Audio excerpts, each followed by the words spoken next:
Galing mo naman kumanta. Salamat po, Kuya Will. Ilang taon ka na? 11 years old. Opo, 11 years old po. Saka iba yung kulay mo ah. Mukhang imported ka. Di ba? Mestiza. Ang iyong father ay, Isa pong German po. ang father mo German. Opo, Kuya Ang Will. nanay mo, Filipino po. Pilipino. Opo.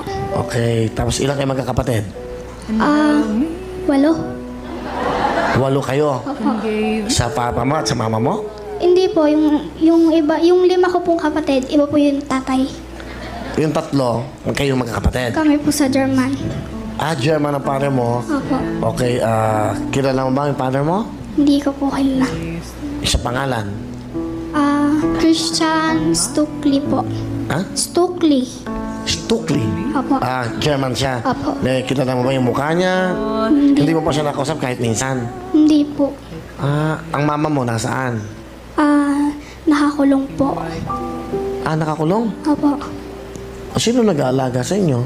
Yung tita ko po, nag-aalaga po sa amin. 8 kayo.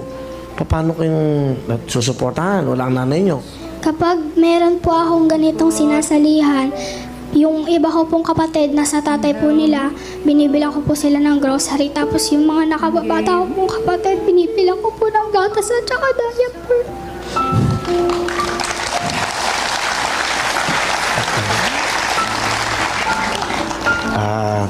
If you don't mind, bakit nakakulong ang iyong mama? Dahil po sa drugs po. Dinadalaw mo ba si mama mo? Opo, kapag may pera po ako pag sa mga kasal po at saka po sa mga birthday po.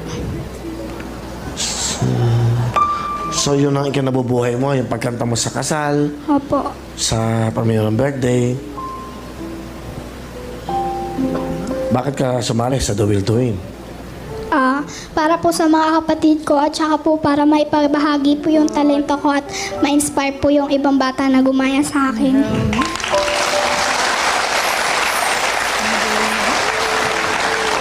Meron ka bang message sa mama mo? Baka mapapanood ka. Ano gusto mo sabihin sa mama mo? Ma, kung nanonood ka man, sana magbago ka na. Sana wag mo na ulitin yung ginawa mo sa amin. Sana wag mo na ipagpalit sa asawa mo.